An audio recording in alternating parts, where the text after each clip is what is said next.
அனைவருக்கும் காலை வணக்கம். இந்த காணொளியில் எப்படி இந்தியாவின் மூதாதையர்கள் தோன்றினார்கள் என்பதைதான் ஆராயப் போகிறோம். இதில் இந்தியாவின் மூதாதையர்கள் 3 இனத்தவர்கள் ஆவார்கள். 1 தென்னிந்திய மூதாதையர்கள், 2 வட இந்திய மூதாதையர்கள், 3 மத்திய கிழக்கு ஆசிய நாடுகளில் வந்த மூதாதையர்கள். இவர்களின் கலப்பினம்தான் வட இந்தியாவில் நாகரிகம் மலர்ந்துள்ளது. ஆனால் தென்னிந்திய நாகரிகம் இந்த கலப்பினம் எதுவும் இல்லாமல் தென்னிந்திய மூதார்கள் மட்டும் உருவாக்கப்பட்டுள்ளது. இந்த தென்னிந்திய மூதார்கள் வாழ்ந்த இடம் குமரிக்கண்டம். அப்படியே இவர்கள் தென்னிந்தியாவில் இந்த கும்பகோண பகுதியில் ஆதியில் வாழ்ந்தார்கள் என்பதையும் பார்த்தோம். இவையெல்லாம் ஒன்றுபட்ட பகுதிகளாக இந்த குமரிக்கண்டம் இந்தியா இருந்த பொழுது ஒன்றுபட்ட பகுதியாக இருக்கும்போது தெற்கே தான் நாகரிகம் முதல் உருவாகியது.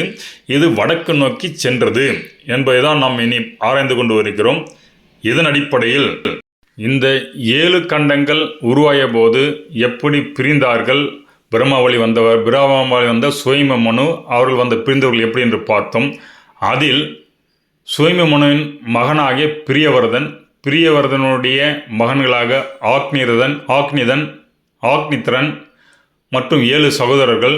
இதில் ஆக்னித்திரனின் மகனாகிய நாபி வழியே வந்தவர்கள் சூரிய வம்சம் என்றும், அதே அத்ரி பிரம்மா சுயம்பமனுவுக்கு அடுத்து இருக்கிற அத்ரியின் வழியாக வந்தவர்கள் சந்திரவம்சம் என்றும், இந்த சூரிய வம்சம் ராமரை கொண்டும் சந்திர வம்சத்தில் பாண்டவர்களை கொண்டு இருக்கிறது. இது வட இந்திய நாகரிகமாக இருக்கிறது. இனி புராணங்களின் அடிப்படையில் கொண்டு எப்படி இது தென்னிந்தியா வட இந்தியாவில் இந்த உயிரினங்கள் மற்றும் அவதாரங்கள் தோன்றியது என்பதை பார்ப்போம். தென்னிந்தியாவில் புராண அடிப்படையில் பார்த்தால் விஷ்ணுவே பெருமாளின் அவதாரங்களை கொண்டு பார்க்கும்போது மச்ச அவதாரம், வராக அவதாரம் மற்றும் நரசிம்ம அவதாரம் இவை எல்லாம் தென்னிந்தியாவில் தான் நிகழ்ந்துள்ளது. அதற்கடுத்து மனித நிலையில் பார்த்தால் குள்ள மனிதனாக வாமன அவதாரம் எடுத்து பாலி என்ற மன்னனை ஆட்கொண்டார். அதன் நினைவாக பெருமாளின் பல கோயில்கள் கேரளாவில் உள்ளது. பெருமாள் ஆண்ட பகுதிகளாகிய ஆந்திராவில் உள்ளது. இது பெருமாள் எப்படி இந்த பூமியில் அவதரித்து இருந்தார் என்பது இதன் மூலம் புலனாகிறது. அதற்கு பிறகு வந்த அவதாரங்கள் தான் ராம அவதாரம், இது ராமாயண காலத்தில் நடைபெற்றது. கிருஷ்ண அவதாரம், இது மகாபாரத காலத்தில் நடைபெற்றது. எனவே அவதாரங்களின் அடிப்படையில் பார்த்தாலும் வட இந்தியாவில் வந்த நாகரிகம் மக்கள் வாழ்ந்த கால அளவு பார்த்தால் பின்தங்கி தான் உள்ளது. தென்னிந்தியாவில் தான் இது முன்னோடியாக உள்ளது. எனவே புராண அடிப்படையில் பார்த்தாலும் சரி, நம்முடைய கண்டங்கள் பிரிந்த அடிப்படையில் பார்த்தாலும் சரி, இங்கு குமரி கண்டத்தில் மக்கள் வாழ்ந்தார்கள். அதே சமயத்தில் இங்கு தென்னிந்தியாவில், அதுவும் தமிழ்நாட்டின் வட தமிழ்நாட்டில் இதனுடைய மூதாதையர் வாழ்ந்தார்கள் என்பதை நாம் பாலாற்று நாகரிகம் கொண்டு அறிந்தோம். மேலும் காவிரி ஆற்று நாகரிகத்தை ஆராயும் பொழுது உலகத்தின் ஆதி ஊராகிய சீர்காழி பறந்து விரிந்த ஊர் என்று திருஞான சம்பந்தர் பாடல் வரிகளை கொண்டு அறிந்தோம். மேலும் பிரம்மா அவர்கள் சிவனின் இடம் ஆசி பெற்று பிரளயத்துக்கு பின்பு இந்த கும்பகோணத்தில் மீண்டும் உயிர்களை வலம் பெற செய்தார் என்று பார்த்தோம். குடந்தை புராணத்தை ஆதாரமாக கொண்டு கும்பகோண கோயில்களின் தலவலாற்றை கொண்டு சிவன் எவ்வாறு இங்கு வாழ்ந்தார் என்பதை ஆராய்ந்தோம். அதன் பிறகு வைகையை நோக்கி பயணித்து வைத்தோம். இனி வைகை, காவேரி, பாலாறு, கிருஷ்ணா, கோதாவரி நதியின் ஒன்றுக்கொன்று எவ்வாறு தொடர்பிலிருந்து ஆராயப் போகிறோம். இதன் தொடர்ச்சியாகத்தான் நாம் எப்படி உயிரினங்கள் இந்த தென்னிந்தியாவில் இருந்த குமரிக்கண்டத்தில் ஆரம்பித்து தென்னிந்தியாவில் இருந்தவர்கள் தான் வடந்தை நோக்கி சொல்கிறார்கள் என்பதை விரிவாக ஆராய்ந்து கொண்டிருக்கிறோம். இது தொடர்ச்சியாக பல காலங்களில் நாம் பார்த்து கொண்டிருக்கிறோம். இனி தென்னிந்தியாவில் வெளிவந்தவர்கள் யார் என்பதை பார்ப்போம். தென்னிந்திய மூதாதையர்கள் எடுத்துக்கொண்டால் சிவன் வழி வந்தவர்கள். இங்கு பெருவெள்ளம் பல நிகழ்ந்ததால் இங்கு தமிழ் இலக்கியங்கள் பல காணாமல் போனதால் இலக்கியங்கள் பன்மையானது நமக்கு கிடைக்கவில்லை. சங்க காலத்தின் இறுதியில் கிடைத்த இலக்கியங்கள் கொண்டு இங்கு வாழ்ந்த மன்னர்கள் மற்றும் மனிதர்களை பற்றி அறிய முடிகிறது. அதில் கந்த புராணம் ஒன்று தொன்மையான புராணமாக கிடைத்துள்ளது மற்றும் விஷ்ணு புராணம் உள்ளது.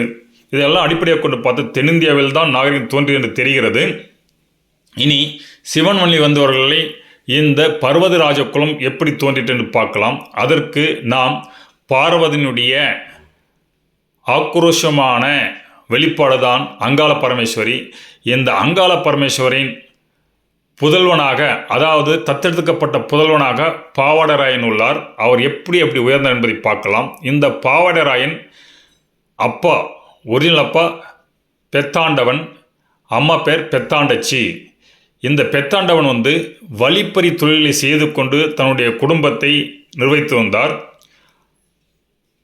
இந்த பெத்தாண்டச்சி என்பவருக்கு இவர்களுக்கும் குழந்தை இல்லாமல் பல காலம் கழிந்தனால் பத்தாண்டச்சி என்பவர்கள் சிவனை நோக்கி பூஜை செய்து அவரின் அருளால் அவர்களுக்கு ஒரு மகன் பிறக்கிறான். அந்த மகன்தான் கல்வி காத்தான் என்று பெயரிடுகிறார்கள். இந்த கல்வி காத்தான் குலத்தொழிலை செய்ய மறுத்து அங்கிருந்து ஓடி வந்து அடைக்கலம் எடுத்த இடம்தான் இன்றைய மேல்மலையினர் கோயில் இருக்கும் இடம். இந்த இடத்தில் அவர் அங்காள பரமேஸ்வரை தரிசனம் கண்டு அவருக்காக கோயில் எழுப்பினார், சிறப்பாக அதை நடத்தினார்.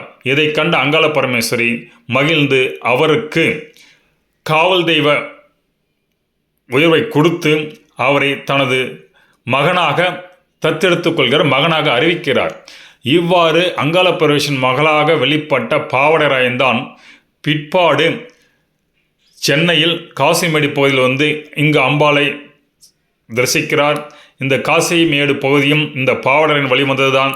இது முற்காலத்தில் ராயன்புரம் என்று அழைக்கப்பட்டு அது மருவி ராயபுரம் என்று ஆயிற்று. எனவே சென்னையும் இந்த பாவாடராயன் வழிவந்தவர்களும் தோற்றுவிக்கப்பட்டது என்பதை புரிந்து கொள்கிறோம். அவ்வாறு இந்த பாவாடராயன் வழிவந்தவர்கள் சென்னையில் இருந்தவர்கள் பரத்தவர் என்றும், சேலத்தில் வாழ்ந்தவர்கள் பக்தவர் என்றும், விழுப்புரத்தில் வாழ்ந்தவர்களையும் பக்தவர் என்றும், வாணியம்பாடியில் வாழ்பவர்களை நாட்டார் என்றும், தென்னிந்தியப்பகுதியில் வாழ்வர்களையும் நாட்டார் என்றும் அழைக்கிறார்கள். இன்னும் சில பகுதிகள் கிழக்கு கடற்கரை ஒட்டியும் ஒரிசா, ஆந்திர பிரதேஷ், தமிழ்நாடு இந்த பகுதியில் வாழ்வர்களும் வெவ்வேறு பெயர்கள் அழைக்கிறார்கள். ஸோ இவ்வாறு இந்த மக்கள் துணந்திய மக்கள் வரலாறு இவர்கள் எப்படி வந்தார்கள் பார்த்தா, செம்மலனுடைய லிங்க் எப்படின்னு பார்த்தால், இவர்கள் வட இந்தியாவில் குரு டைனஸ்டி இருந்தது. அந்த குருனுடைய மன்னராக குரு இருக்கிறார். இவர் பஞ்சபாடல் வழிவந்தவர்கள், சந்திரவம்சத்தில் வந்தவர்கள். இந்த குருனுடைய மகன் விதுருத்துடைய பேரன், அந்த பேரனுடைய மகனாக பிரதிபா உள்ளார். இந்த பிரதிபாவுடைய மகனாக சனாதனு உள்ளார். இந்த சனாதனுவின் மனைவிதான் சத்தியவதி. இந்த சத்தியவதி சனாதனுக்கு பிறந்தவர்கள் தான் உபரிச்சாரா என்ற ஒரு பையன். இந்த ஒரு பையன் மூலம் வந்த முனிவர் தான் மத்ஸ்யா என்று அழைக்கப்படைய மத்ஸ்ய முனி. இந்த மத்ஸ்ய முனி பர்வதராஜ குலத்துக்கும் வழிவந்த மக்களுக்கும் தொடர்பு இருக்கிறது. இந்த தொடர்பு ஒன்று நீண்டு எப்படி இருக்கின்றதுக்கு நமக்கு லிங்க் கிடைக்கல. ஸோ பர்வதராஜ குலம் இங்கே வருது. அவர்கள் பாவாடராயனோடு சம்பந்தப்பட்டிருக்கிறார்கள். எனவே இந்த பர்வதராஜ குலம் இங்கு பாலாற்றங்கள் எவ்வாறு வாழ்கிறார்கள், அவர்கள் எப்படி அங்காள பரமேஸ்வரை போற்று அவர் வதம் செய்த அரக்கனை வதம் செய்ததை மயானக்குலை என்ற திருவிழாவாக பன்னெடுங்காலமாக இந்த பாலாற்றங்கள் செய்தவர்கள் என்று சென்ற காலில் பார்த்தோம். எனவே இங்கு தொன்மையாக பர்வதராஜ குலம் உள்ளது. மேலும் சிவன் டைரக்ட் வரிசையில் வரும்போது பார்த்தால் நேரடி வரிசைகளாக பார்வதி அவர்களுக்கு விநாயகர், முருகர் என்று இருக்கிறார்கள். விநாயகருக்கு சித்தி, புத்தி என்று 2 மனைவிகள். அவர்கள் மூலம் வழிவந்தவர்கள்தான் இந்த வட இந்திய மூதாதையர்கள் என்பது அடியனின் கருத்து. இது ஆராய வேண்டும். அதே போன்று சிவன் மற்றும் முருகன் வழிவந்தவர்கள் தான் தென்னிந்திய மூதாதையர்கள். இந்த முருகன் வழிவந்தவர்கள் முருகனுடைய மனைவியாக வள்ளி தேவயானை, வள்ளியினுடைய வாரிசுகளாக வந்தவர் தான் பல்லவாஸ், தேவனுடைய வாரிசுகளாக வந்தவர் தான் சோழர், முருகனுடைய நேரடி வாரிசுகளாக விளங்கியவர் தான் சேர மன்னர்கள். அப்படியே முருகனுடைய படைத்தளபதியில் உள்ளார்கள் இல்லையா, அவர்களை நவ வீரர்கள் என்று சொல்வார்கள். இந்த நவ வீரர்கள் வழியில் வந்தவர்கள் வேளிர் மன்னர்கள். இந்த வேளிர் மன்னர்களை பற்றி பெரிய குறிப்புகள் நம்முடைய வரலாற்றில் சொல்லப்படவில்லை. ஆனால் பழங்காலத்தில் இவர்கள் வள்ளல்களாக திகழ்ந்துள்ளார்கள். இவருடைய வாழ்ந்த விதம், நாகரிகம், அமைப்பு எல்லாம் பார்த்தால் இவருடைய முருகன் வழி வந்த நவவீரர்கள் வழி வந்த மன்னர்கள் என்று தோன்றுகிறது. அவர்களும் குறுநில பகுதியில் தான் வாழ்ந்துள்ளார்கள். இந்த சேர, சோழ, பாண்டிய மன்னர்களுக்கு கட்டுப்படாமல் தனித்து பல இடங்களில் தமிழ்நாட்டில் ஆட்சி புரிந்துள்ளார்கள். எனவே அத்தகைய மன்னர்களில் சிறந்தவர்கள் பாரியவர்கள் 7 பேர், வள்ளல்கள் 7 பேர். அதில் பாரியவர்கள் என்பது நமக்கு படித்து தெரிந்திருப்போம். அவர்கள் இலக்கியம் மூலம் அறியலாம். எனவே இந்த வரலாறு எப்படி தென்னிந்தியாவில் நீள்கிறது என்பதை சிவனின் ஆதரவை கொண்டு பார்க்கின்றோம். இவ்வாறு சிவன் மற்றும் விஷ்ணு வழி வந்தவர்கள்தான் தென்னிந்திய மூதாதையர்கள். விஷ்ணுடைய அவதாரம் பார்த்தா பரசுராமர் உள்ளார். இந்த பரசுராமர் சிவனுக்கும் கோயில் கட்டியுள்ளார், முருகனுக்கும் கோயில் கட்டியுள்ளார். இதிலிருந்து முருகனின் தன்மை என்ன என்பது விளங்கும். எனவே இந்த அவதாரம் விஷ்ணு அவதாரங்களை பார்க்கும்போது விஷ்ணு வாழ்ந்தபோது சிவனுடன் எப்படி எந்த இடத்தில் வாழ்ந்து வழிபட்டார் என்பதை கும்பகோண குறிப்பிலிருந்து பார்த்தோம். அதை போன்று விஷ்ணு அவதாரம் எடுத்தபோது சிவனை எங்கெந்து கோயில் தொழுதார் என்பதை கும்பகோண கோயிலின் தலவலாற்றிலிருந்து பார்த்தோம். இதிலிருந்து பார்த்தால் விஷ்ணு பெருமாள், அதாவது விஷ்ணு இவர்கள் வழி வந்தவர்கள் எல்லாம் தொன்மையானவர்கள் தென்னிந்தியாவில் தான் இருக்கிறார் என்று பார்க்கிறோம். இவர்களும் தென்னிந்திய மூதாதையர்கள். விநாயகர் மூலம் வந்தவர்கள் வட இந்திய முதல் இருக்கக்கூடிய என்பது அடியனின் கருத்து. ஆனால் முருகன் இந்த இந்திய புலவதி மட்டும் உலகம் முழுவதும் விரிந்தார். அப்போது அவருடைய ஓம் ஷேப்பில் இருக்கிற இடத்துலாம் பார்த்தீர்கள் என்றால் இந்த கடல் மார்க்கமாக சென்று புலம்பெயர்ந்த மக்கள் இருப்பார்கள். அப்படி புலம்பெயர்ந்து இமாலய பகுதி வரை சென்றிருந்தார்கள். அந்த ஓம் ஷேப் அடிப்படையாக கொண்டு அந்த விளக்கியிருந்தேன். எனவே முருகன் ஆதாரமாக உள்ளவர்கள் இந்த தென்னிந்திய மனிதர்கள் இந்த ஷேப்பில் உள்ள இடத்துலலாம் வாழ்ந்தார்கள். அதுக்கு இடைப்பட்ட பகுதியில் வட இந்திய மூதர்களாக பிள்ளையார் வழி வந்தவர்கள் இருக்கிறார்கள்.